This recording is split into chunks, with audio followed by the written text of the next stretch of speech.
Bapak Ibu Saudara yang terkasih di dalam Tuhan, Shalom, Shalom, Haleluya. Saya mengucapkan selamat Natal. Tuhan Yesus memberkati kita semuanya. Pagi hari ini bersama-sama biar kita mau menaikkan syukur kita, pujian, pengagungan kita bagi Dia, Yesus yang luar biasa yang mengasihi kita. Dia telah lahir 2000 tahun yang lalu. Dia Allah yang begitu mengasihi kita. Dan pada pagi hari ini ketika kita merayakan hari kelahirannya, Dia bukan lagi sebagai seorang bayi yang dibungkus dengan kain, tetapi Dia adalah Raja yang saat ini duduk di sebelah kanan Allah Bapa. Raja di atas segala raja, Raja kemuliaan, Raja damai yang telah memperdamaikan kita dengan Bapa. Semoga untuk kita semuanya bangkit berdiri sebelum kita sama-sama memuji menyembah Tuhan. Saya minta tolong untuk saudari Asdora membuka di dalam Yesaya pasal yang ke-9 ayat yang ke-5. Kita akan baca bersama-sama. Ya, kita akan baca firman Tuhan pagi hari ini. 1, 2, 3. Sebab seorang anak telah lahir untuk kita, seorang putra telah diberikan untuk kita. Lambang pemerintahan ada di atas baunya, dan namanya disebutkan orang Penasehat Ajaib, Allah yang perkasa, Bapa yang kekal, Raja Damai. Amin. Haleluya. Pagi hari ini mari kita bersorak-sorai bagi Sang Raja Damai, Yesus Kristus Tuhan namanya. Haleluya. Amin. Oh, segala pujian kemuliaan bagi kita, Allah yang hebat, Allah yang dahsyat, Yesus Tuhan. Amin.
Raja kemuliaan, Raja damai. Engkau telah memperdamaikan kami dengan Bapa. Terima kasih untuk kehadiran-Mu, terima kasih untuk kedatangan-Mu Tuhan. Dan biarlah Engkau menjadi Raja atas hidup kami, berdaulat mutlak atas kehidupan kami, memimpin, menguasai hidup kami seutuhnya. Dan Engkau Allah yang selalu dan sampai selamanya menjadi nomor 1 di dalam kehidupan kami. Terpujilah nama-Mu, Allah yang kami sembah di dalam nama Yesus Kristus Tuhan. Haleluya.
Raja damai, Allah yang dahsyat. Bab itu biarlah kita sambut Dia setiap hari, setiap saat untuk memimpin dan menguasai kehidupan kita.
Kami tetap mengakui bahwa Engkau di atas segalanya. Engkau Raja kami. Engkau Allah yang hebat, yang telah mengambil kami dari gelap menuju terang-Mu yang ajaib. Dan Engkau memposisikan kami menjadi anak-anak ketebus-Mu, anak Raja di atas segala raja. Dan itu yang membuat kami selalu jatuh cinta kepada Engkau, rindu untuk selalu dekat dengan Engkau. Haleluya. Biar setiap kami yang ada di tempat ini, Tuhan, hidup kami mau kami beri sepenuhnya bagi Engkau. Hari-hari yang kami lalui, kami sungguh merasakan dan menikmati bagaimana tangan-Mu Raja yang kekal, Raja damai. Engkau selalu ada bersama dengan kami.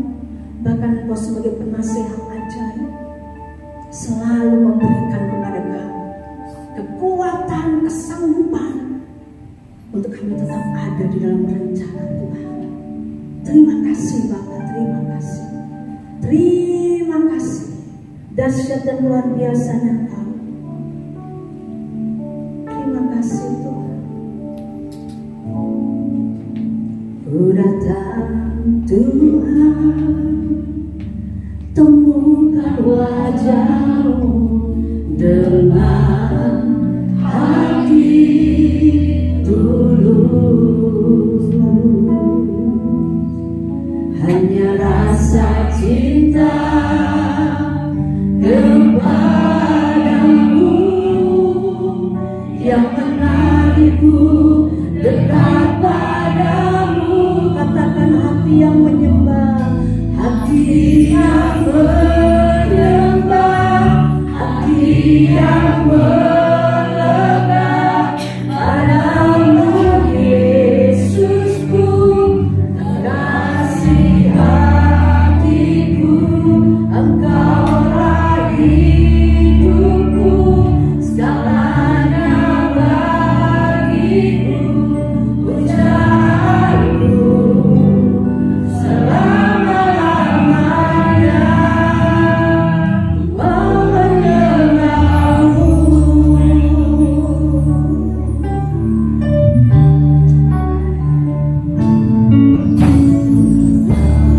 Tuhan, temukan wajah-Mu dengan hati tulus. Hanya rasa cinta kepadamu yang menarikku dekat padamu. Hati yang menyembah, hati yang melekat padamu Yesusku, terkasih hatiku, Engkaulah hidupku, segalanya bagiku, pujaanku selama-lamanya. Hati yang menyembah, biar kami selalu menyanyi hati yang menyembah kepada Engkau Tuhan, mengakui Engkau di atas segala-galanya dalam hidup kami. Amin. Engkaulah hidupku, segalanya bagiku, pujaanku selama-lamanya. Hati yang menyembah, hati yang melekat padamu Yesus. Ini kerinduan kami, kasih hatiku, Engkaulah hidupku, segalanya bagiku, pujaanku selama-lamanya. Hati yang menyembah, hati yang melekat padamu Yesus.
yang melekat padamu Yesusku, terkasih hatiku, Engkaulah hidupku, segalanya bagimu, pujaanmu selama-lamanya.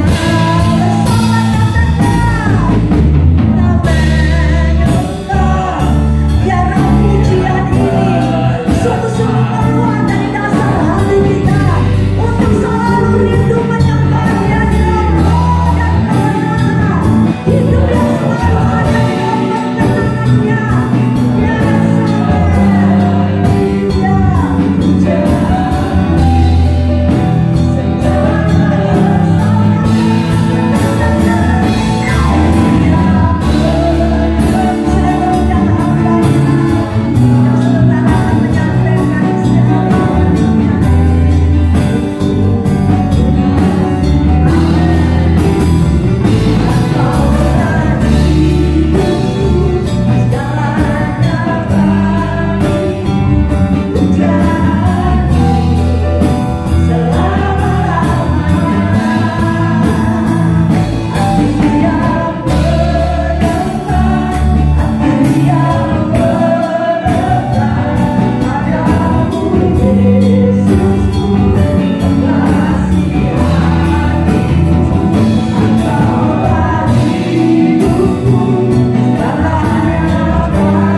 Selalu melekat dengan Engkau. Kami selalu rindu untuk selalu dekat dengan Engkau. Terima kasih Bapa, kami bersyukur pagi hari ini. Di hari Natal ini Tuhan, Engkau masih memberi kami kesempatan, Engkau masih memberi kami waktu untuk kami bisa merayakan, mengingat kelahiran-Mu, untuk Tuhan menebus kehidupan kami dari segala dosa kami. Dan kami bersyukur kami masih bisa menikmati Natal di tahun ini. Semua oleh karena kemurahan-Mu, oleh karena kebaikan-Mu. Ajar kami untuk selalu bersyukur, ajar kami untuk selalu melihat segala kebaikan-Mu, dan ajar kami untuk selalu setia dan mengiring Engkau. Terima kasih Bapa, kami ucap syukur bila setiap pujian penyembahan kami pagi hari ini boleh menyenangkan hati-Mu Tuhan, dan kami mau siap belajar akan firman pagi hari ini. Terima kasih Bapa, terpujilah nama-Mu. Kami akan bersama-sama menikmati firman-Mu dengan penuh ucapan syukur di dalam nama Tuhan Yesus. Haleluya. Amin. Terima kasih buat gembala yang mempercayakan saya untuk melayani pada pagi hari ini. Mohon maaf ya, suara saya masih serak-serak basah. Karena batuk, tidak tahu ya, batuk ini sudah 1 bulan lebih gak sembuh-sembuh. Obatnya sudah ganti ini. Satu apotek sudah saya beli, tapi tidak kunjung sembuh ya. Mengucap syukur ya. Apapun yang terjadi, sepenting bisa nyanyi. Haleluya. Puji Tuhan, kita akan belajar malam hari ini. Saya beri judul beberapa sikap menyambut Natal ya. Kalau Natal itu pasti ya Injil Matius atau Lukas yang kita baca ya. Demikian pagi hari ini kita belajar beberapa orang yang pada waktu Tuhan Yesus lahir menyikapi kehadiran Tuhan. Kita akan melihat di dalam Matius pasal yang kedua. Ada beberapa sikap dari orang-orang ketika Tuhan Yesus lahir. Yang pertama saya ambil sikap dari para ahli-ahli Taurat, saudara. Matius pasal yang kedua, ayat yang keempat. ketika Tuhan Yesus lahir dan ketika orang Majus mencari Tuhan yang dilahirkan di Bethlehem, ya, mereka melihat bintang dan mereka mencari. Ketika sampai di Bethlehem, ya, dia bertanya kepada Raja Herodes, dan Raja Herodes nggak tahu, sehingga dia memanggil ahli-ahli Taurat, orang Israel yang asli orang Israel. Apa yang dikatakan dalam nubuatan atau kitabnya orang Israel, dan mereka memanggil para ahli Taurat dan imam-imam kepala. Ayat yang keempat demikian firman Tuhan. Maka dikumpulkannya semua imam kepala dan ahli Taurat bangsa mereka, di mana Mesias akan dilahirkan.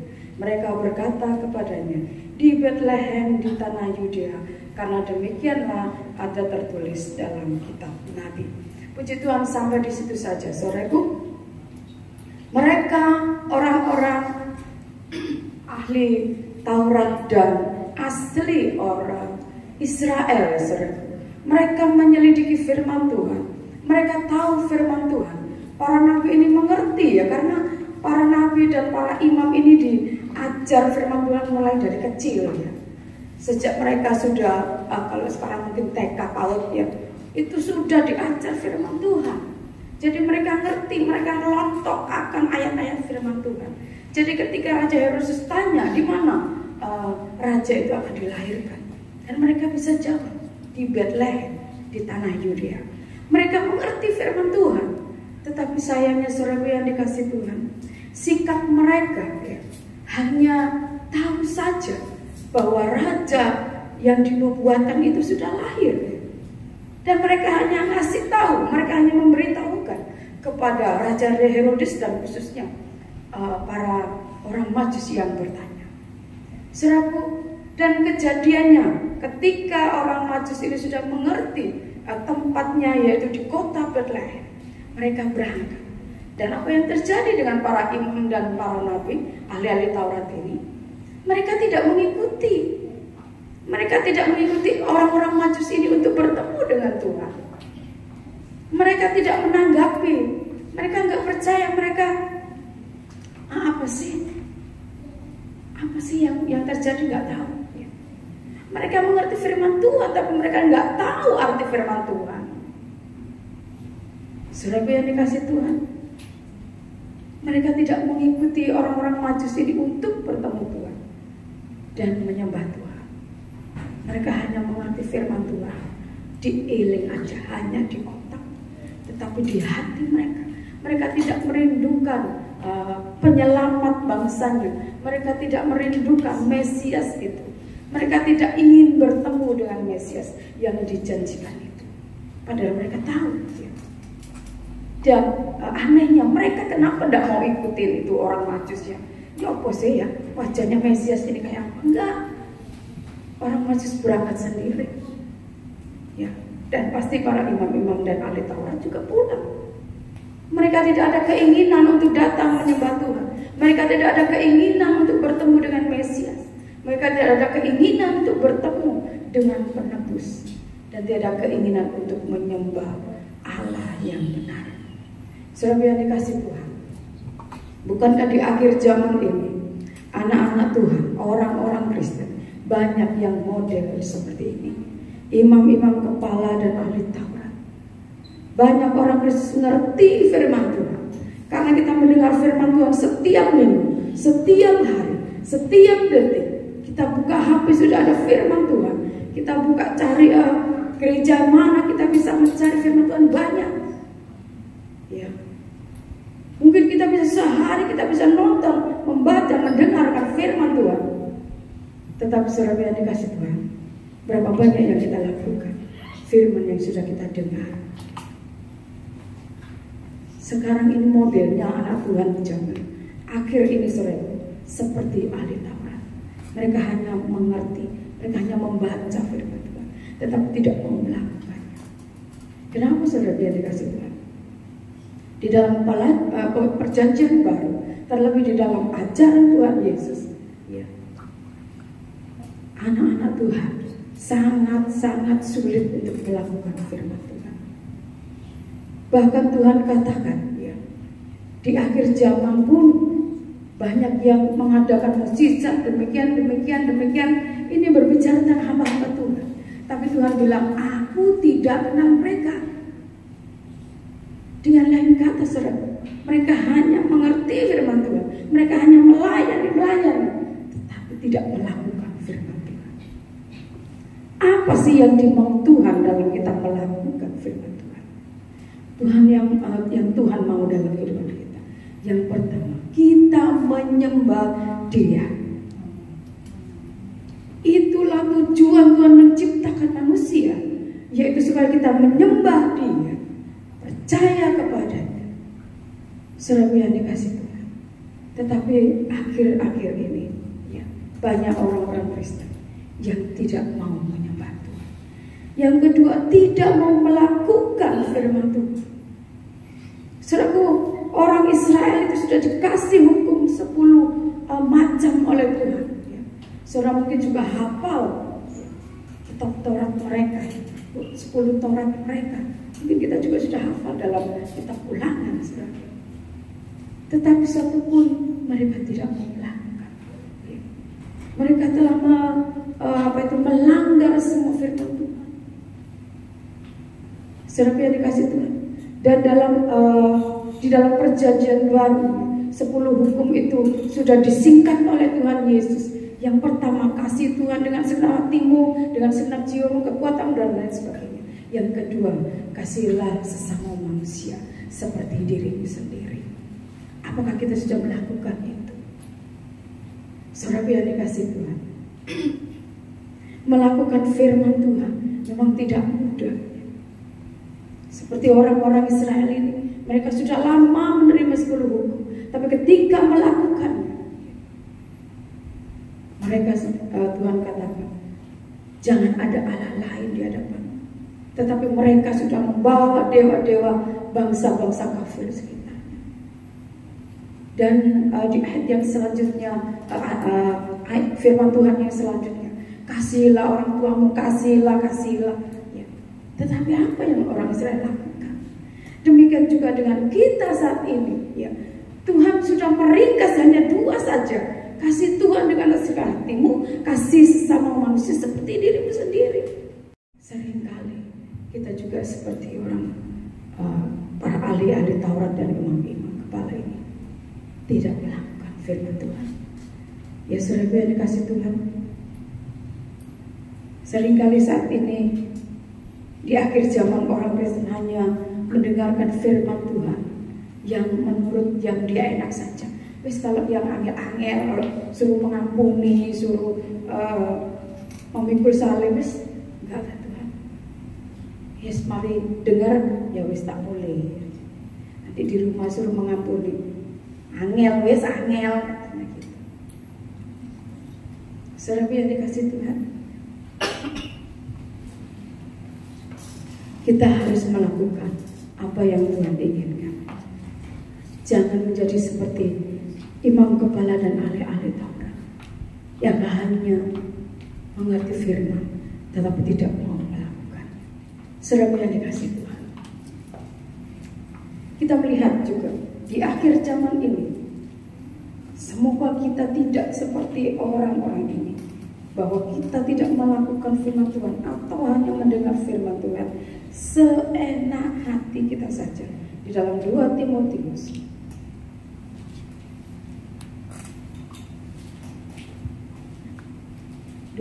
pasal yang keempat, ayat yang ketiga dan yang keempat. Ini model orang Kristen akhir zaman. Karena akan datang waktunya, orang tidak dapat lagi menerima ajaran sehat, tetapi mereka akan mengumpulkan guru-guru menurut kehendaknya untuk memuaskan keinginan telinganya. Mereka akan memalingkan telinganya dari kebenaran dan membukanya bagi dongeng. Jadi saudara yang dikasih Tuhan, ini akhir zaman. Orang-orang Kristen akhir zaman, mereka hanya mendengar firman yang enak saja, yang memuaskan telinga mereka. Tetapi ketika disuruh melakukan kebenaran, mereka tidak mau. Saudara, Tuhan katakan, pikul salib, menyangkal diri, Mas wangil Tuhan, wangil menyangkal diri, wangil mengampuni. Itu sebabnya ketika Tuhan bilang, aku tidak kenal kamu, walaupun kamu bisa bernubuat, kamu bisa mengadakan mukjizat, aku tidak kenal kamu. Kenapa? Karena tidak mau menyangkal diri, tidak mau pikul salib, tidak mau mengampuni. Mereka hanya melakukan yang menurut mereka benar, bukan menurut Allah yang benar. Saudara yang dikasih Tuhan, ya, tadi malam kami pulang dari Natalan itu kami membahas tentang mengampuni dengan Ibu Erna dan besti saya, ya kita berbicara tentang mengampuni. Bahkan hamba Tuhan yang besar pun untuk mengampuni itu sulit. Saudara yang dikasih Tuhan, mari kita belajar mengampuni dari hal yang kecil, saudara muka, teman muka, orang tua muka. Kalau melakukan kesalahan atau membuat hatimu sakit, membuat hatimu kecewa, cobalah untuk belajar mengampuni. Ya. Memang saudara, kalau apalagi kita yang tidak salah, suruh mengampuni.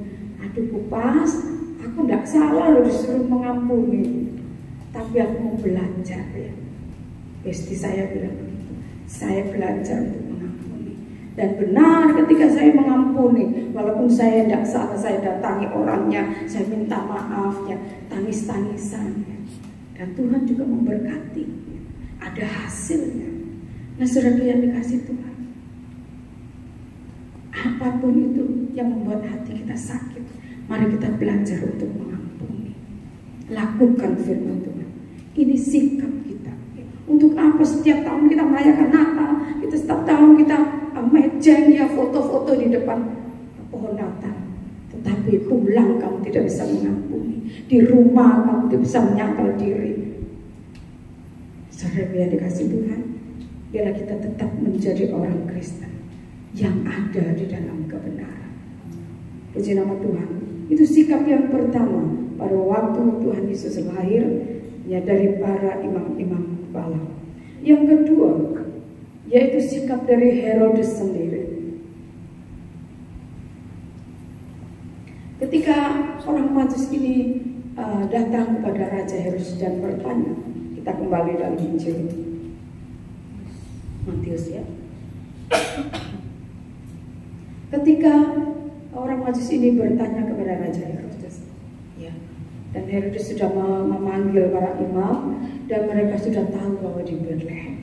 Lalu Herodes berkata kepada para imam ini di ayat yang ke-7 dan yang ke-8 demikian. Lalu dengan diam-diam Herodes memanggil orang-orang Majus itu dan dengan teliti bertanya kepada mereka, bila mana bintang itu nampak.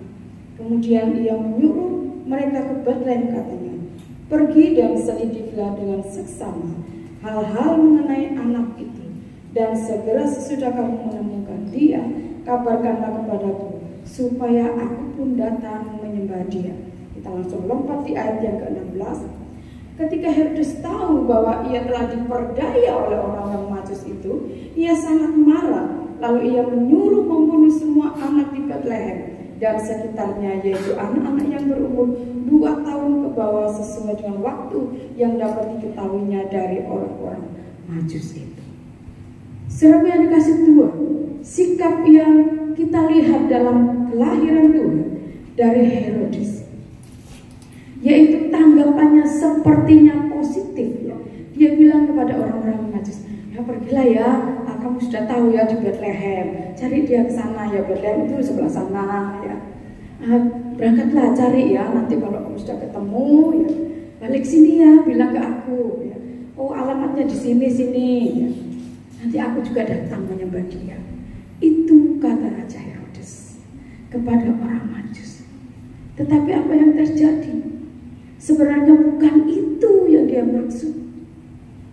Dia mempunyai sikap yang ketakutan dalam hatinya. Masa ada raja yang lahir, dia mau menyaingi aku. Nah nanti kedudukanku ini mau digeser sama dia ya. Ini raja asli orang Israel, bahaya nih kedudukan. Tetapi dia ngomong kepada orang Majusi, kalau kamu sudah menemukan, kembali ya bilang ke aku ya, aku juga akan datang menyembah dia. Sepertinya halus, sepertinya baik-baik saja, tetapi di dalam hatinya ada satu kemarahan, di dalam hatinya ada satu rencana yang jahat, di dalam hatinya ada ketakutan. Saudara yang dikasih Tuhan, Raja Herodes menyimpan ya, seakan-akan dia baik. Nah, saudara yang dikasih Tuhan, di akhir zaman ini juga orang-orang Kristen juga seperti ini. Kita hanya lip sync saja, ketemu dengan orang, oh iya, terima kasih, selamat pagi, selamat Natal. Tetapi di dalam hati kita masih ada kemarahan, di dalam hati kita masih ada ketakutan, di dalam hati kita tidak ada kepercayaan pada Tuhan, di dalam hati kita masih gerundel, di dalam hati kita masih memikirkan, aduh Tuhan, kayak apa ini masalah. Nah, saudara yang dikasih Tuhan, sikap ini juga terjadi di akhir zaman. Sok-sok kita mau menyembah Tuhan, sok-sok kita melayani, tetapi dalam hati kita tidak beres. Masih ada kepahitan, masih ada kemarahan, masih ada ketidakpercayaan pada Tuhan. Masa sih benar Tuhan? Kenapa Tuhan tidak memberkati saya? Saudara yang dikasih Tuhan, kita diberkati Tuhan bukan hanya soal materi. Tuhan terus membawa saya di dalam hal materi, dan Tuhan izinkan benar-benar saya ada di bawah ya. Tuhan katakan, kamu percaya nggak sama aku? Percaya nggak? Percaya nggak? Dan Tuhan ini pribadi saya dengan Tuhan ya. Sejak bulan September ya. Dan itu memang Tuhan selalu melatih saya di saat saya mesti masuk di ulang tahun saya ya. Karena itu hubungan saya dengan Tuhan ya. Tuhan itu bukan hajar ya. Saya diproses ya, langsung taruh ke bawah. Sepertinya, ayo kan percaya enggak? Percaya enggak? Percaya enggak? Coba saya percaya bahwa saya tidak akan puasa dengan terpaksa. Dan itu betul. Tuhan tetap memelihara kami. Saya pikir orang-orang, maksudnya teman-teman saya yang dalam pelayanan itu melihat saya itu tidak berhasil, menganggap saya itu tidak berhasil. Kenapa? Karena ekonomi saya hanya begini-begini saja, rumah saya tetap itu saja, nggak dibangun, nggak ditingkat, nggak ditinggikan, nggak ada kemajuan beli ini beli itu. Jadi saya dianggap tidak berhasil sebagai hamba Tuhan. Dan kadang itu keluarga rohani saya jadi membuat saya itu ya gimana gitu ya. Tetapi itu hubungan saya dengan Tuhan. Tuhan bukan materi keberhasilan saya melayani Tuhan. Saya percaya bukan itu. Tapi yang terpenting adalah kekuatan iman kita untuk percaya pada Tuhan. Dan saya yakin Tuhan tidak akan membiarkan anaknya, umatnya, hambanya meminta-minta roti. Dan saya melihat bahwa Tuhan cukupkan. Lalu Tuhan ingatkan dalam doa Bapa kami. Itulah yang Tuhan ajarkan ya, dalam doa Bapa kami. Tuhan bukakan itu. Tuhan katakan bahwa berkati kami pada hari ini. Itu Tuhan bukakan semuanya. Jadi walah iya Tuhan, saya mengerti. Jadi saya semakin kuat, saya mengerti ya. Yang penting adalah hari ini cukup. Dan yang terpenting Tuhan juga sediakan jajannya anak saya. Itu yang terpenting saudara dan Tuhan ya. Karena dia buka mata, Ma ada jajan. Nah itu. Ya karena dia itu keturunan orang Eropa ya. Dia pagi itu breakfastnya roti saudara. Kalau mamanya ini nasi pecel saudara. Tapi anaknya itu roti. Nah saudara dikasih Tuhan. Dan itu saya melihat bahwa Tuhan cukupkan. Orang pendapat orang udah biarin apa nggak, saya nggak berhasil. Memang dalam ekonomi mungkin saya tidak berhasil ya. Tetapi kekuatan iman kita bertahan di dalam kita percaya kepada Tuhan, kita bertahan di dalam kita melayani dengan benar, kita bertahan ya, di dalam kita percaya mengiring Tuhan Yesus. Itulah keberhasilan yang benar. Dan saudara yang dikasih Tuhan, dan jangan ada di dalam hati kita kemarahan kepada Tuhan, kekecewaan kepada Tuhan. Saudara, biarlah kita memiliki damai sejahtera yang Tuhan berikan ya, tidak seperti yang Herodes alami, karena hatinya penuh dengan kemarahan, hatinya penuh kedengkian, hatinya penuh tidak mau disaingi, tidak mau dikalahkan. Jadi saudara yang dikasih Tuhan, dia hanya pura-pura untuk menyembah Tuhan. Dan apa yang terjadi ketika orang-orang Majusi ini tidak kembali kepada dia jauh tahu bahwa orang Majusi sudah pergi melewati jalan lain. Waduh, marahlah dia. Waduh, bagaimana ini orang-orang ini? Dan dia memerintahkan prajuritnya untuk membunuh semua anak bayi laki-laki 2 tahun ke bawah.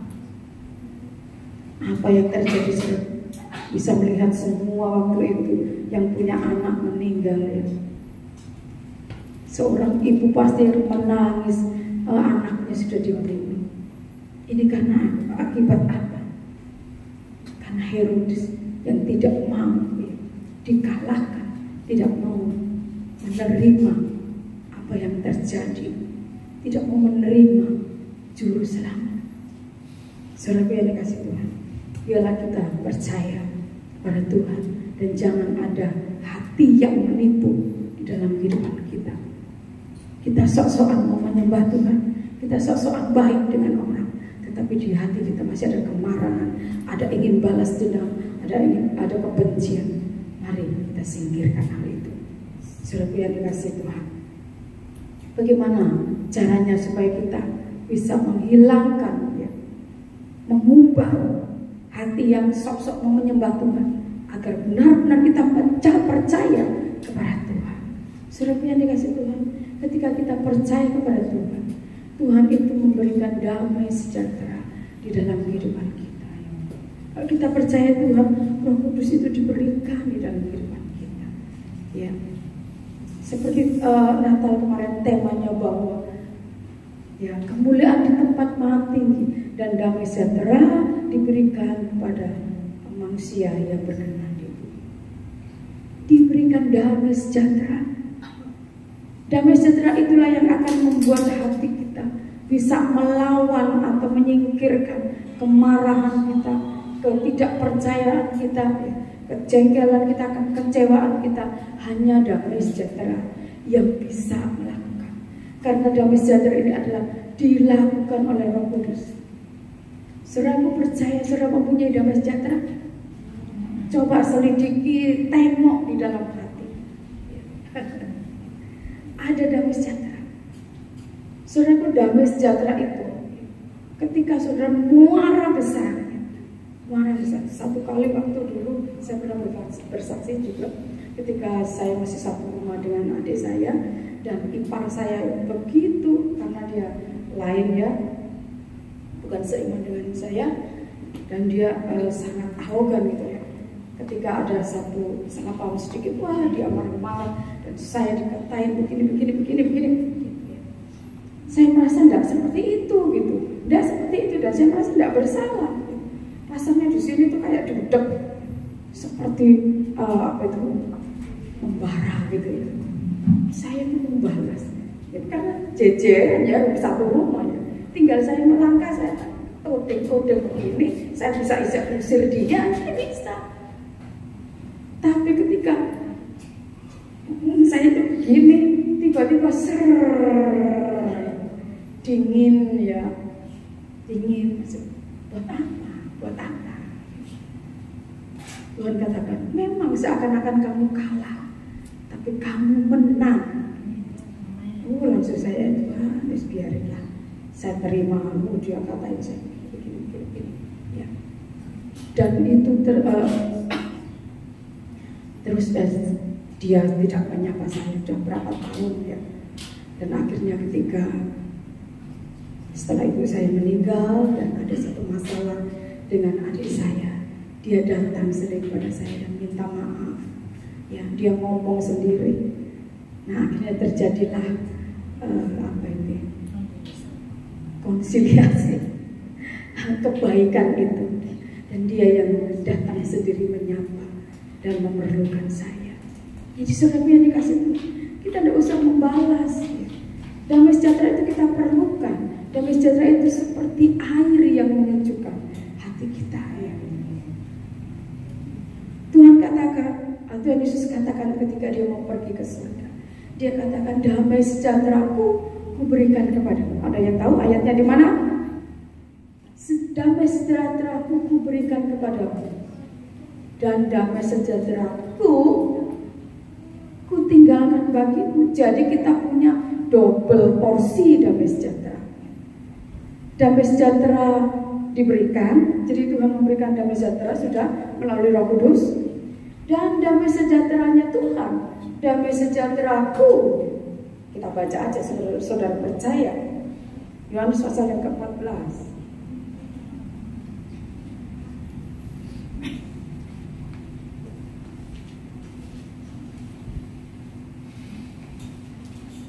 Yohanes pasal yang ke-14 ayat yang ke-27. Damai sejahtera ku tinggalkan bagimu, damai sejahteraku ku berikan kepadamu, dan apa yang kuberikan tidak seperti yang diberikan oleh dunia kepadamu. Janganlah gelisah dan gentar hati. Jadi saudaraku yang dikasih Tuhan, Tuhan memberikan double damai sejahtera. Jadi harusnya anak-anak Tuhan itu tidak ada boleh berkhawatir, tidak ada yang gelisah, jangan ada yang gentar, jangan ada yang takut, jangan ada yang ngomel, jangan ada yang tidak percaya, jangan ada yang mangkel, jangan ada yang jengkel. Karena double damai sejahtera kita punyai. Saudara yang dikasih Tuhan, damai sejahtera ini yang akan membawa kita untuk tetap tinggal di dalam ketenangan, di dalam hadirat Tuhan. Damai sejahtera ini yang bisa memampukan kita untuk kita mengampuni, untuk kita percaya. Itu sebabnya kita harus koreksi ya. Damai sejahteraku ini masih ada apa enggak gitu ya. Jadi kalau lagi konflik suami istri, anak orang tua ya, saudara ya. Dan damai sejahtera ini pun kita harus ajarkan kepada anak-anak kita yang sudah mempunyai anak ya. Seringkali harus kita ajarkan ya.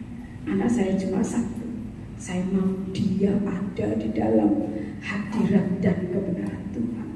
Seringkali saya katakan mengampuni, wangel mau, males mau gini, tapi harus belajar mengampuni. Ya, tapi dia bilangnya mau, tapi ketika dia selesai berdoa, dia bisa iya mah, ya wis mama lalikan, tapi lupakan. Nah, saudara yang dikasih Tuhan, biar dia bisa merasakan damai sejahtera. Saudara yang dikasih Tuhan, miliki damai sejahtera ini supaya kita tidak tinggal di dalam kemunafikan seperti Herodes. Kita kembali ke dalam Matius tadi ya saudara. Sikap yang ketiga yaitu dari orang-orang Majus sendiri ya. Matius pasal yang kedua ayat yang pertama kita lihat.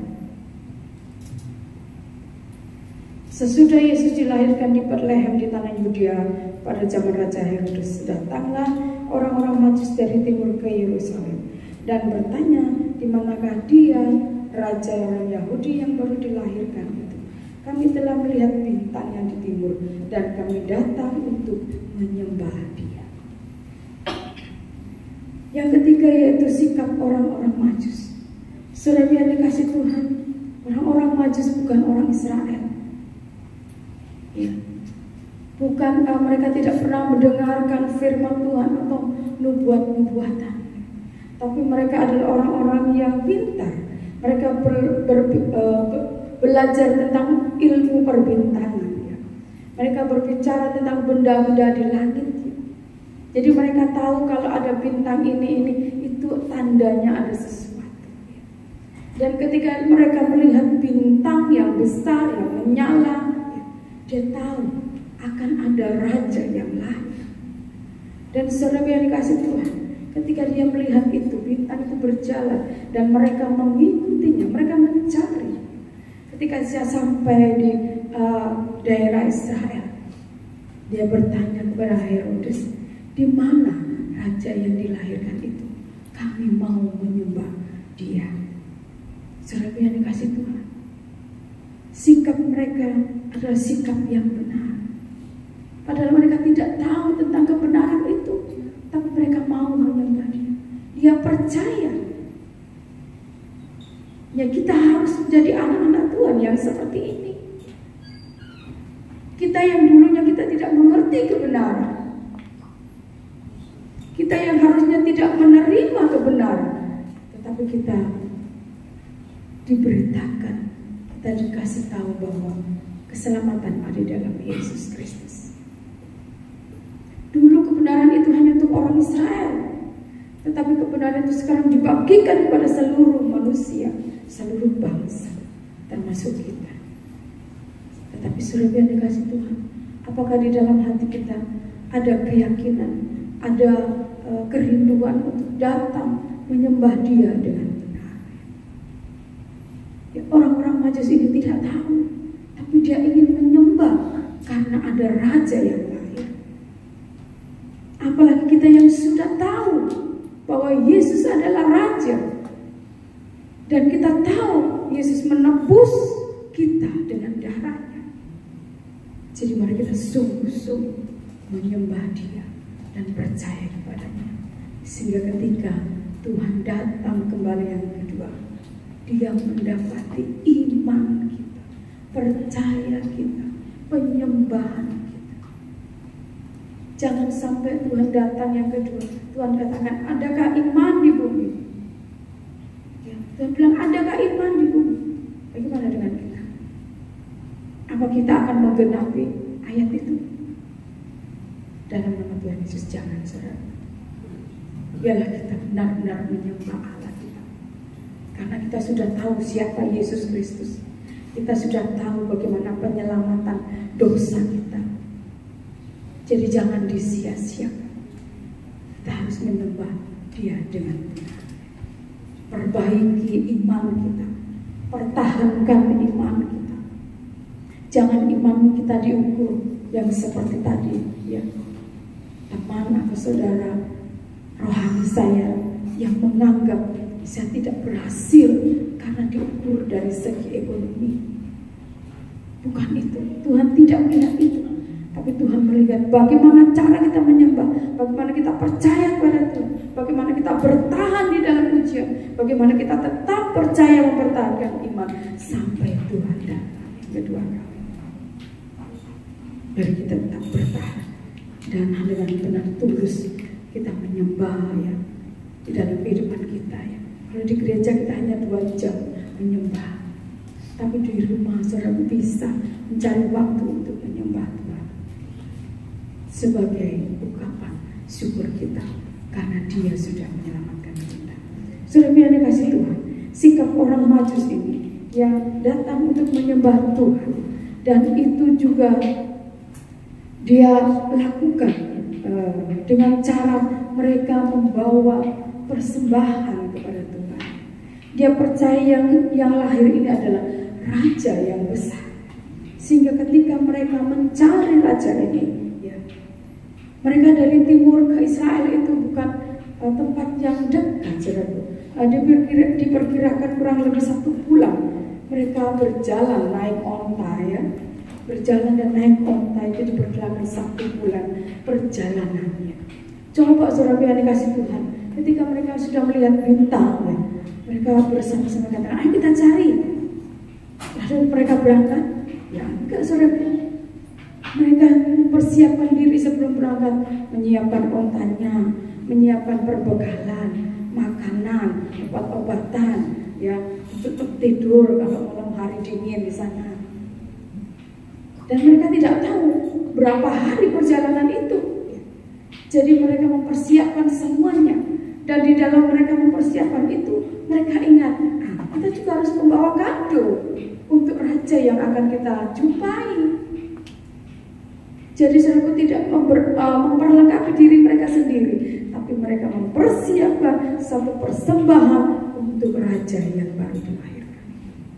Dengan lain kata, mereka mau memberi persembahan kepada Tuhan. Saudara yang dikasih Tuhan, anak-anak Tuhan, ya, dilihat kalau kita sungguh-sungguh mengasihi Tuhan.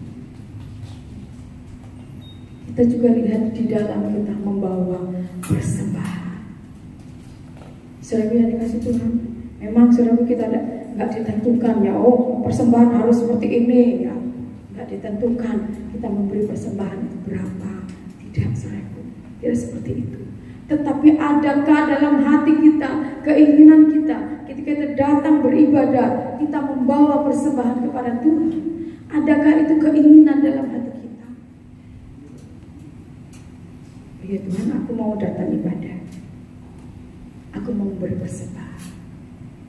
Tetapi kalau tidak ada juga tidak apa-apa, ya. Gak dipaksa sama pagam, ya. Yang bawa kantong persembahannya, gak diteni gitu, tidak ditungguin. Tetapi Tuhan mau melihat hatimu, ya.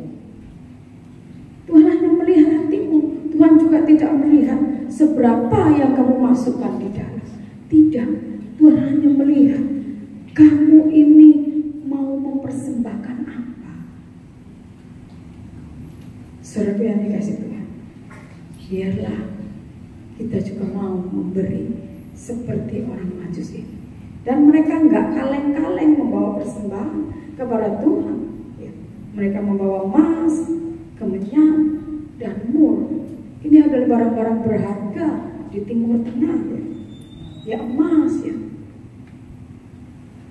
Dan selama kita mengikuti Tuhan, apakah kita sudah pernah memberi persembahan emas? Apakah sudah kita pernah memasukkan di kotak kas pembangunan emas? Tak masukin emas untuk membangun gereja ini? Belum. Saya pun nggak pernah. Ya karena saya nggak mampu beli emas. Ya. Untuk gelantongan di badan saya aja nggak ada emas. Saya bilang, Tuhan, ini hidupku, ya. Apa yang bisa saya berikan kepada Tuhan, ini yang saya berikan. Tuhan tidak mau melihat bendanya, tapi Tuhan ingin melihat hati kita. Apa kita mau memberi kepada Dia? Seperti orang Majus ini, ya. Nah, saudaraku yang dikasih Tuhan, kita jangan hitung-hitungan kepada Tuhan jika memberi persembahan. Kita tidak ditentukan harus memberi berapa, harus membawa berapa. Tetapi niat kita, milikilah niat untuk memberi kepada Tuhan. Karena kalau kamu memberi, Tuhan akan juga membukakan tingkap. Tuhan juga akan memberkati. Seperti yang saya saksikan tadi, memang Tuhan izinkan saya diproses dalam ekonomi, tapi Tuhan tidak pernah membiarkan saya untuk puasa terpaksa. Tuhan selalu cukupkan. Dan setiap yang harus saya bayar atau masal yang sudah saya janjikan kepada Tuhan, Tuhan juga kasih itu. Sehingga nasar yang sudah saya katakan kepada Tuhan bisa saya lakukan. Padahal juga ya pas-pasan. Ada saja yang Tuhan kerjakan. Karena Tuhan melihat niat saya. Dan Tuhan juga waktunya saya bayar nasar, Tuhan kirim burung gagak. Itulah, saudara. Jadi jangan hitung-hitungan dengan Tuhan. Tuhan besok ke gereja, aku pakai persembahan Tuhan. Wis, tak kayak itu kuota ya Tuhan. Maaf aku gak kayak persembahan ya Tuhan. Minggu depan aja. Saudara yang dikasih Tuhan, kita jangan hitung-hitungan, jangan pelit dengan Tuhan. Saya tidak menyinggung ya. Jangan ada yang tersinggung ya. Tapi ini berbicara tentang bagaimana kita memberi dengan tulus kepada Tuhan seperti orang Majus ini. Dan saya yakin dan percaya jika saudara memberi sesuatu kepada Tuhan, Tuhan akan memberkati kehidupan saudara, langkah-langkah hidup saudara ke depannya. Itu yang ketiga, sikap dari orang-orang pada waktu Tuhan Yesus lahir. Yang keempat yaitu sikap dari orang tua Tuhan Yesus sendiri, yaitu Yusuf dan Maria, selaku yang sudah dibahas oleh Bapak Gembala pada waktu minggu pertama, yaitu pranatal ya. Pak Ageng tanya, apa itu pranatal? Makan-makan gitu. Nah, saudara yang dikasih Tuhan, kita melihat sikap orang tua dari Tuhan Yesus sendiri ketika mereka mendapat nubuatan itu. Mereka menerima semuanya itu. Dan Maria dan Yusuf di ayat yang ke-24 ya. 24 kita baca di sana, Matius 1 ayat 24. Matius 1 ayat 24. Sesudah bangun dari tidurnya, Yusuf berbuat seperti yang diperintahkan malaikat Tuhan itu kepadanya. Ia mengambil Maria sebagai istrinya, tetapi tidak bersetubuh dengan dia sampai ia melahirkan anaknya laki-laki, dan Yusuf menamakan dia Yesus. Ya, Bapak Gembala sudah mengupas itu beberapa hari yang lalu, minggu yang lalu, saudaraku, bahwa ketika mereka sudah menikah, ya, mereka tidak tidur bareng. Saudaraku yang dikasih Tuhan, mereka menjaga kekudusan sampai benar-benar Yesus lahir, dinamakan Yesus. Jadi mereka mempertahankan kekudusan. Walaupun mereka sudah sah, ya, sah sebagai suami istri.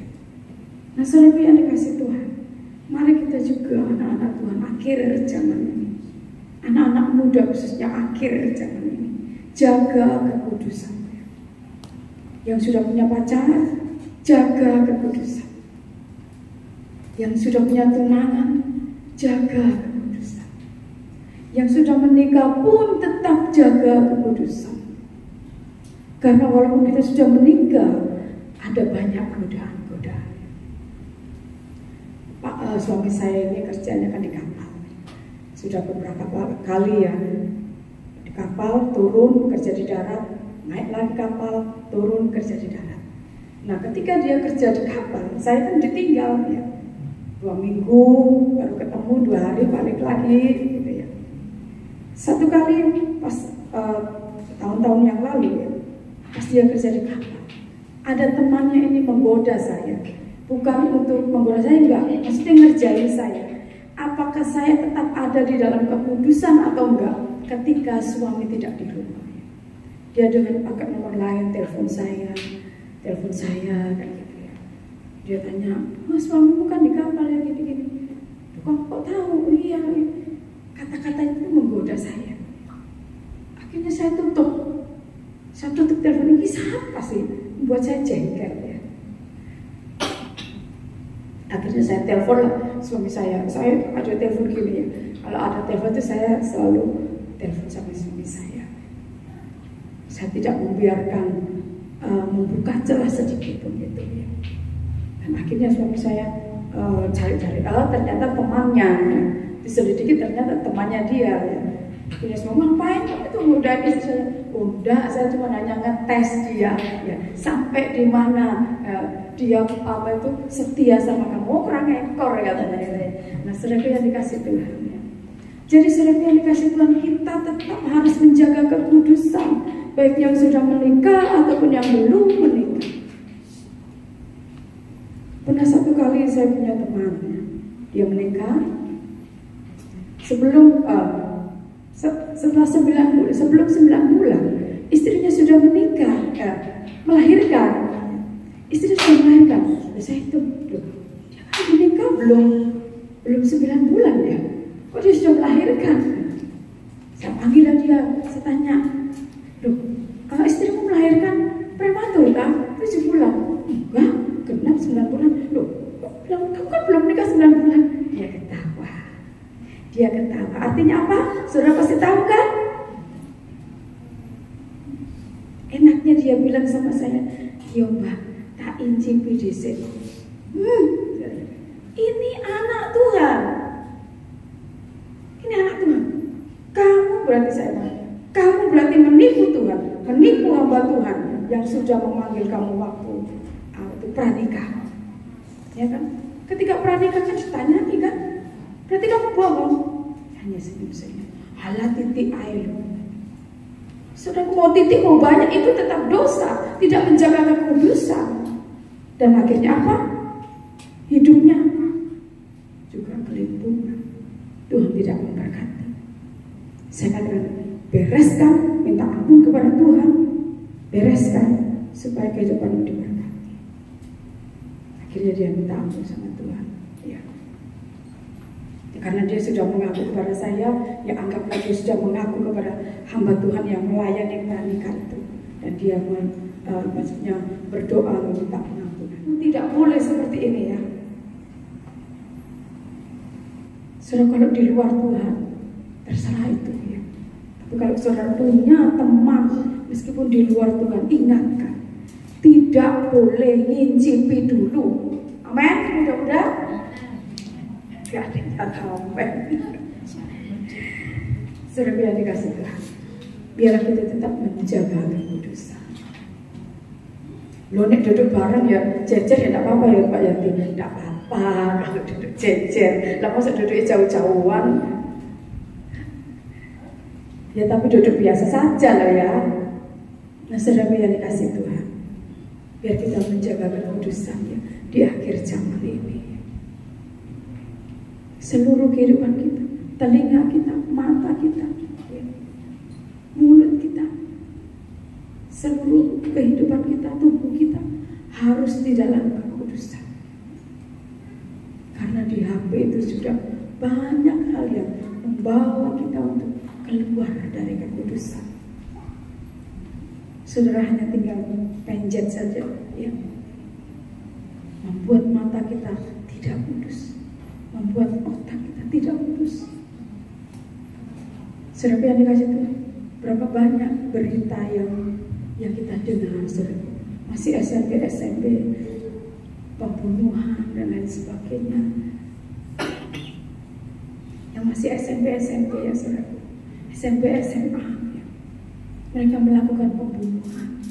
Kenapa? Karena mereka tidak kudus. Mereka melakukan di luar sebelum pernikahan. Dan ketika ada hasilnya, tidak mau bertanggung jawab, akhirnya dibunuh. Ya. Kalau nggak satu dibunuh, dua-duanya bunuh diri. Itu saudara yang dikasih Tuhan. Itu sebabnya di akhir zaman ini kita perlu menjaga kekudusan dengan ekstra, dengan takut kepada Tuhan, dengan iman kita, dengan ingat bahwa Tuhan itu melihat seluruh tingkah lakumu yang kamu pikirkan, yang kamu kerjakan. Tuhan melihat semuanya, sehingga ketika ingat itu, kita tidak akan melakukan hal-hal yang tidak kudus di hadapan Tuhan. Saudara yang dikasih Tuhan, biarlah kita hidup di akhir zaman ini dengan penuh kehati-hatian, kewaspadaan, ketelitian, sehingga kita tetap terpelihara sempurna sampai Tuhan Yesus datang yang kedua kali. Puji nama Tuhan, saya minta berpanjang firman Tuhan, biarlah kita bersama-sama belajar untuk bisa memiliki sikap hati di dalam kita mengiring Tuhan di akhir zaman ini. Puji nama Tuhan, saya kembalikan kepada Tuhan. Yes, halo. Mungkin karena semalam itu kena makanan ataupun suasana Natal yang sangat apa namanya, mengenakan, jadi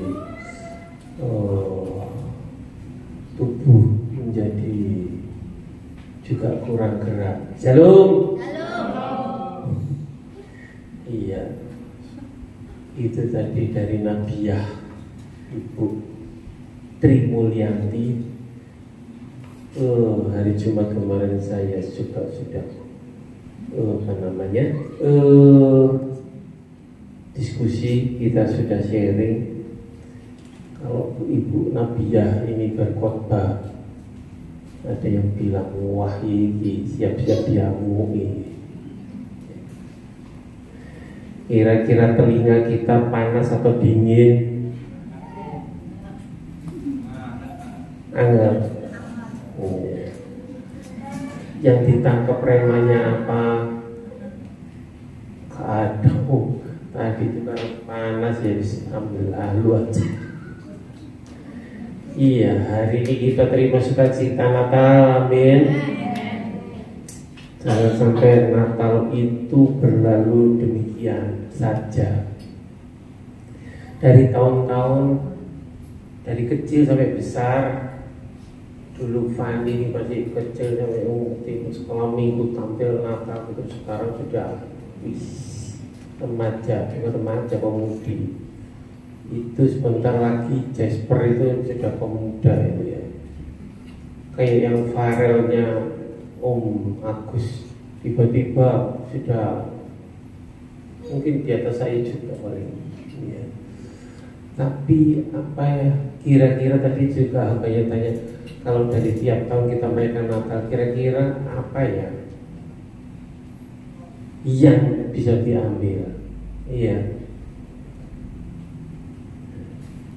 Memang kapan itu saya sudah mau kupas beberapa sikap, tapi karena waktunya tidak keburu, ternyata ya memang Tuhan persiapkan hambanya. Dan hari ini 4 sikap itu dikupas oleh hambanya. Ini bukan janjian, tapi saya biarkan. Iya. Ternyata apa yang saya rencanakan minggu-minggu yang lalu itu Tuhan juga hari ini nyatakan. Ya, dan pemuda-pemudi dan pemuda-pemudi dan orang tua juga jangan alergi kalau ada beberapa hal yang dikupas. Tadi dikatakan mengenai dosa iri hati, yaitu sikap dari Raja Herodes. Ya, jauh sebelum ini, kemarin saya bilang 600 tahun sebelum kitab Matius ditulis, itu ada nubuatan-nubuatan dari Mika, bukan Mika saudara Mika, tapi dari kitab Mika, dari Yesaya dan lain-lain, ya, bahwa akan lahir juru selamat. Tapi apa yang harus dilakukan dan apa yang menjadi goal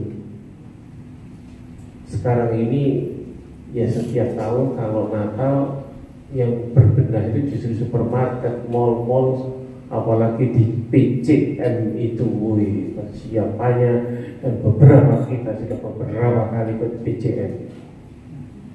Tapi apakah kita menyambut Natal dengan tidak iri hati? Ya, saya pembunuhan pertama yang sekian ribu tahun yang lalu itu berasal dari iri hati. Kenapa Kain membunuh Habel? Karena iri. Iya, makanya ada Natal juga. Dikatakan iri atau envy dalam bahasa Inggris, sering disebut juga dengki atau hasad, merupakan emosi yang timbul ketika seseorang tidak memiliki keunggulan baik prestasi atau kekuasaan atau lainnya, menginginkan yang tidak dimilikinya itu, atau mengharapkan orang lain yang memilikinya itu kehilangan. Itulah iri. Herodes iri akan lahir seorang raja, dia sudah was-was, ya, mengharapkan orang lain yang memilikinya itu kehilangan.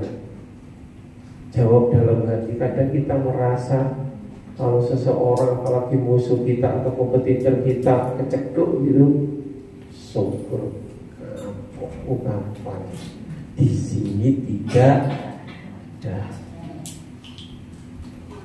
Itu makanya ada istilah seneng kalau orang, susah kalau orang Tapi di sini pun tidak. Kita seneng sama mangan gamangan rokok mosok. Iya. Seorang yang iri, ya, ini berbahaya. Saya katakan tadi, kenapa Kain itu bisa membunuh hanya karena iri. Masa karena persembahannya Habel diterima oleh Tuhan, bisa-bisanya sampai membunuh. Pembunuhan pertama kali. Ya, kalau orang sudah iri, kenapa sih kok dia bisa begitu? Kenapa dia yang terpilih?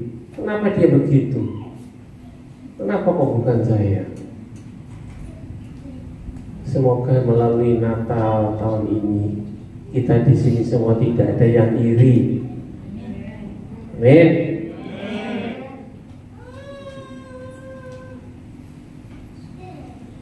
Hari ini saya pegang, saya pakai cincin 2. Semoga tidak ada yang iri. Pasti yang ngikuti kemarin statusnya Bumino pakai 4. Dan kemarin saya dapat yang terbaik, ya, eventnya terbaik sih. Ada Kosinggi juga dapat yang mahal, tapi ini harganya lebih dari Notio. Tahu Notio? Tidak ada yang iri, tidak ada. Makanya ini dengan pakai image ini, haleluya.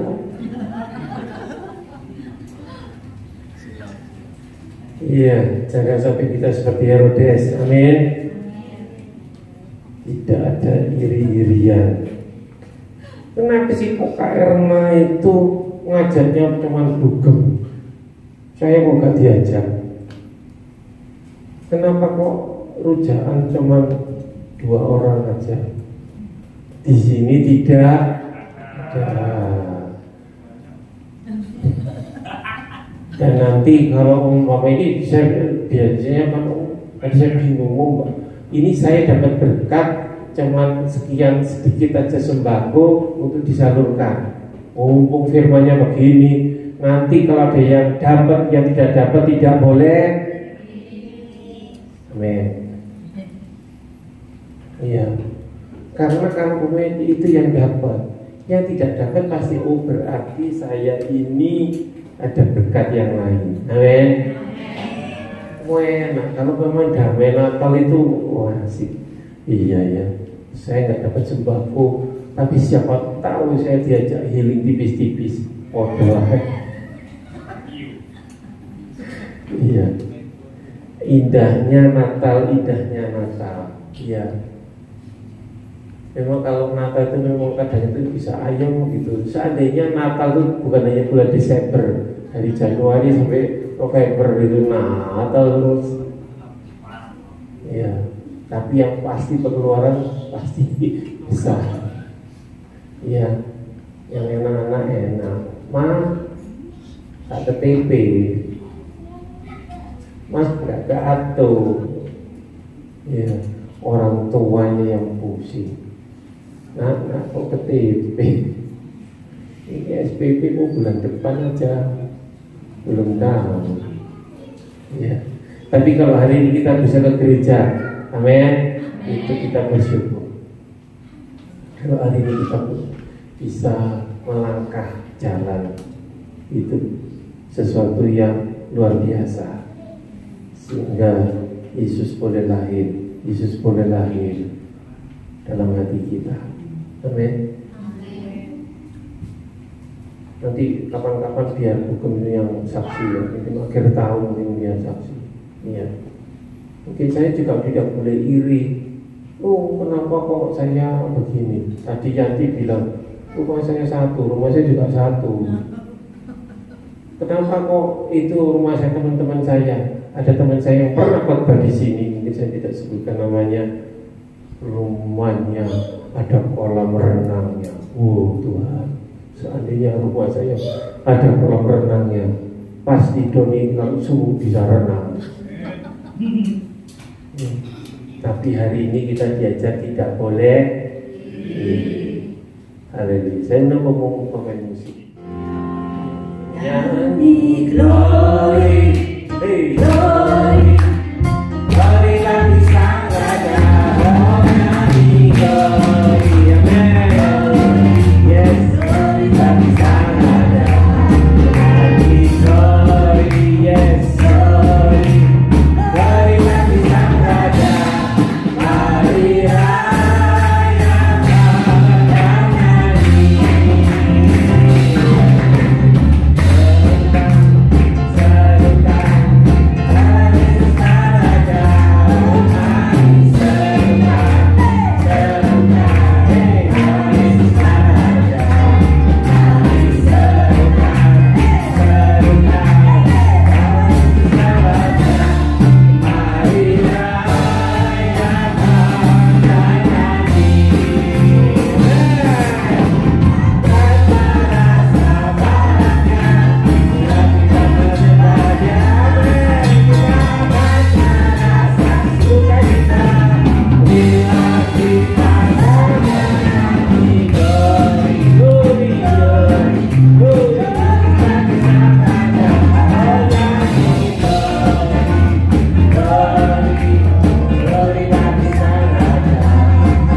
dan nyanyi.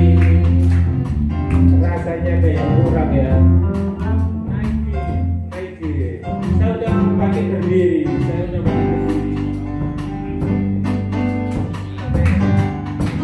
musik.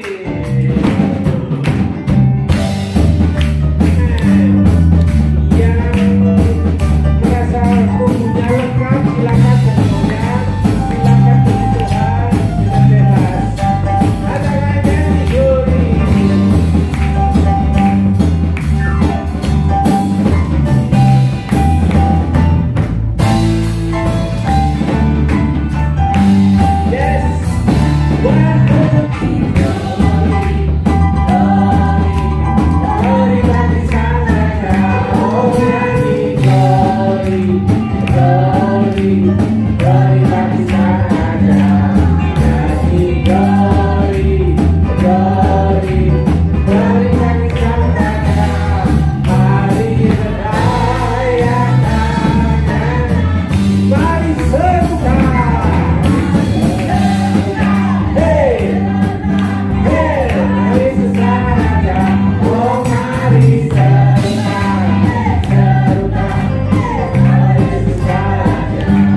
Come on.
dan segala ucap syukur Tuhan. Pagi ini kami boleh diingatkan akan firman Tuhan. Bagi kami harus menjaga hati ini.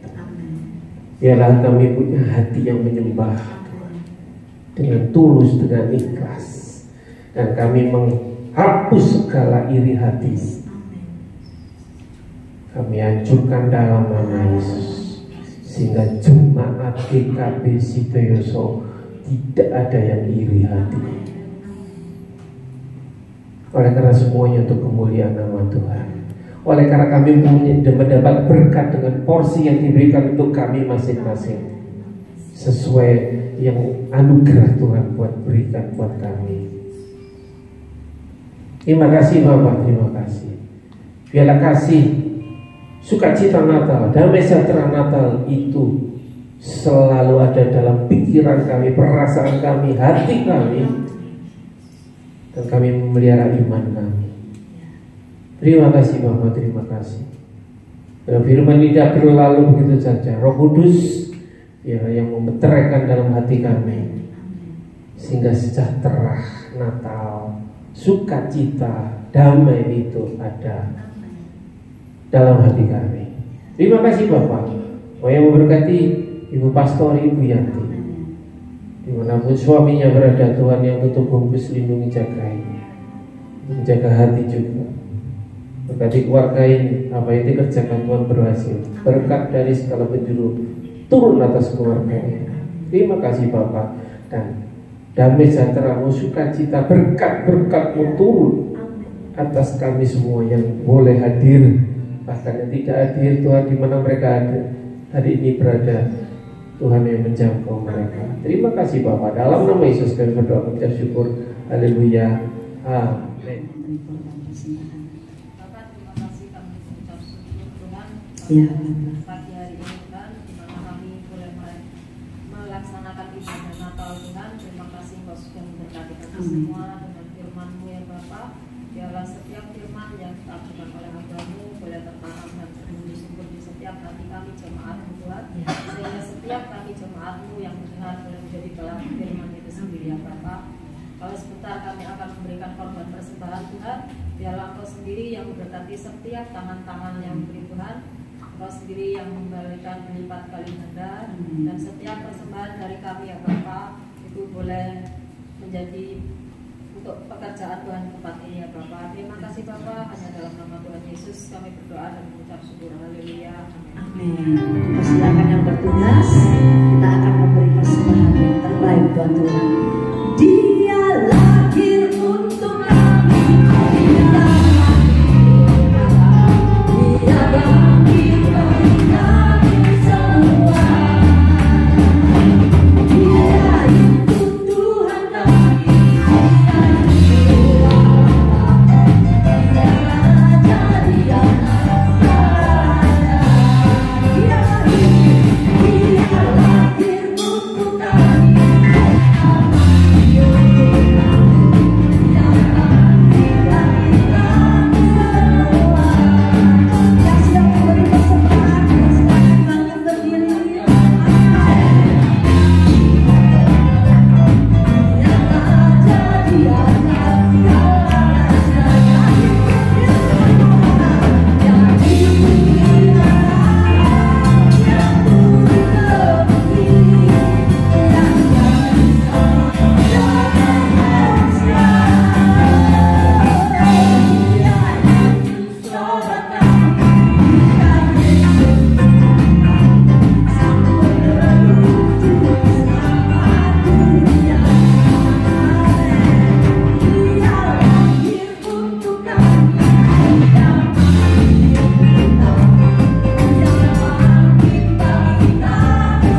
tanggal-tanggal yang tadi sudah disampaikan, saudara-saudara kekasih kami, Tuhan telah tambahkan usia 1 tahun lagi.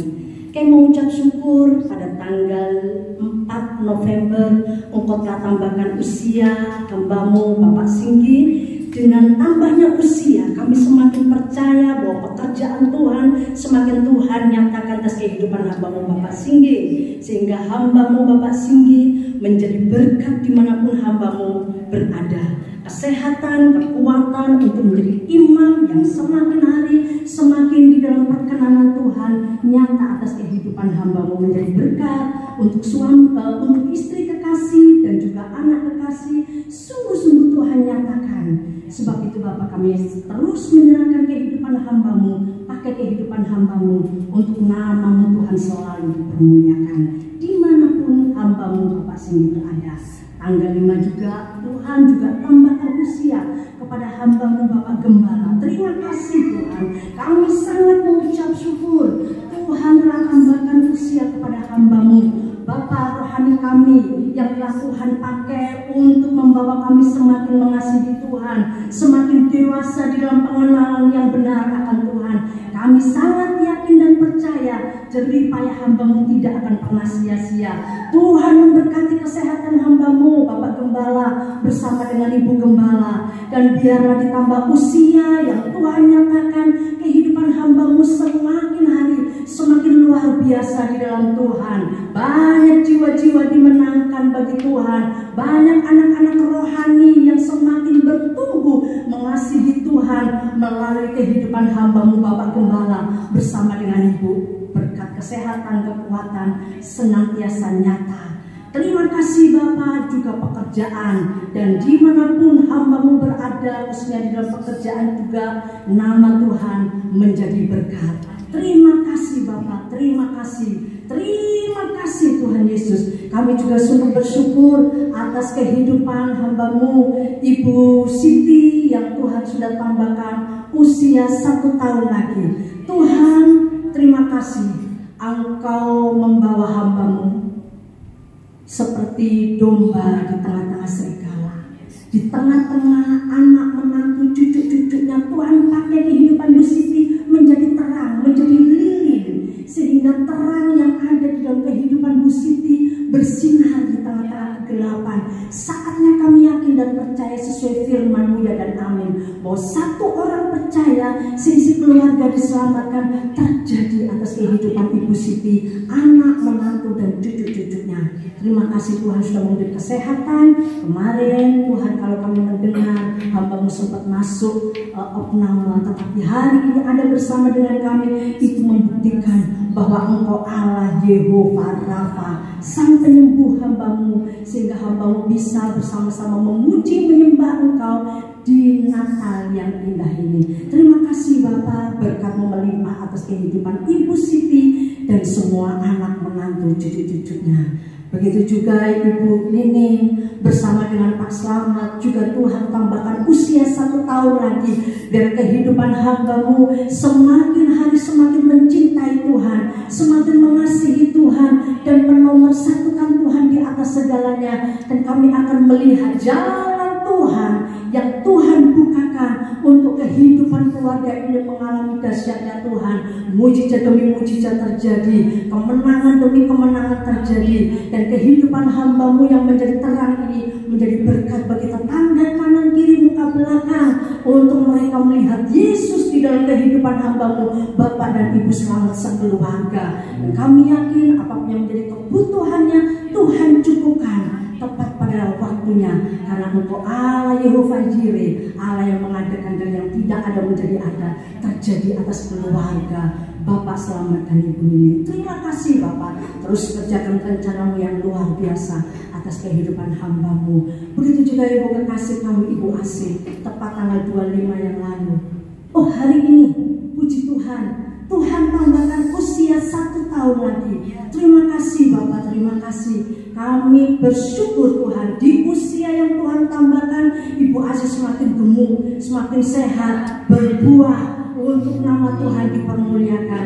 Dan kehidupan Ibu Asih tetap menyala-nyala di dalam Tuhan, menjadi berkat untuk keluarga hambamu Bapak dan Ibu Gembala. terus kerjakan rencana atas kehidupan Ibu Asih, dan biar berkat yang daripada Tuhan, kesehatan yang daripada Tuhan melimpah atas kehidupan hamba-Mu. Terima kasih Bapa, terima kasih berkat yang melimpah atas semua hamba-hamba-Mu yang Tuhan tambahkan usia, baik bulan November dan bulan Desember. Segala pujian, hormat, syukur, dan kemuliaan kami kembalikan untuk kebesaran nama-Mu. Dalam nama Tuhan Yesus kami berdoa dan mengucap syukur. Haleluya. Amin. Kaulah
itu bagian kami Tuhan. Terima kasih Bapak, biar kami selalu memandang Tuhan, karena Engkau Raja di atas segala Raja, Engkau Raja, Engkau Allah kami Tuhan. Sehingga tugas kami adalah mengasihi-Mu, memuliakan Bapa dan Raja kami. Terima kasih Bapak untuk ibadah Natal pagi hari 25 Desember 2023.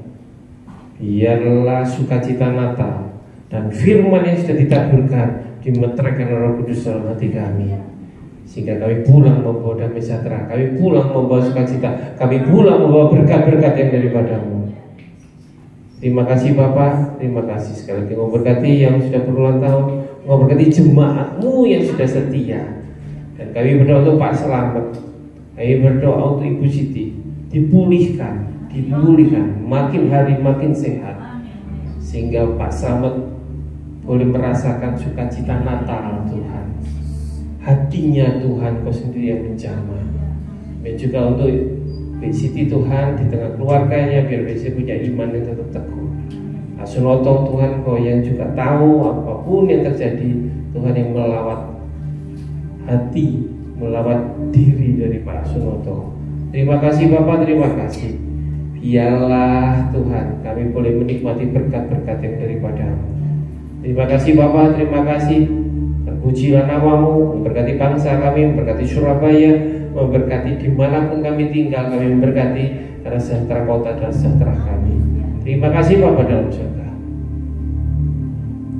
Biarlah sukacita dan sejahtera dari Allah Bapa di surga, di dalam anak tunggal Tuhan kami Yesus Kristus, serta persekutuan Roh Kudus, dan yang memberkati, menyertai, melindungi mulai saat ini sampai merata Tuhan Yesus datang kembali. Terima kasih. Kami yang percaya kami katakan dengan iman. Amin.